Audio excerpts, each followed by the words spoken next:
Scende in campo a partire da questa sera la Serie B per disputare l'ottava giornata di campionato. L'anticipo del turno odierno sarà di scena a Leuganeo, dove si gioca Padova-Varese. Una partita delicata e importante per i padroni di casa, reduci dal cambio di allenatore.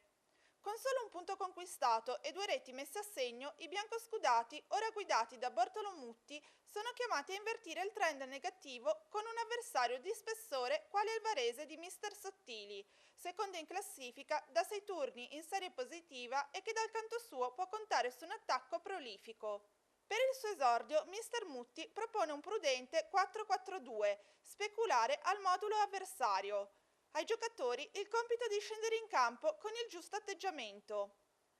Dopo aver tesserato anche il terzino sinistro Roberto Pugliese, il Cittadella sarà impegnato domani in trasferta a Carpi.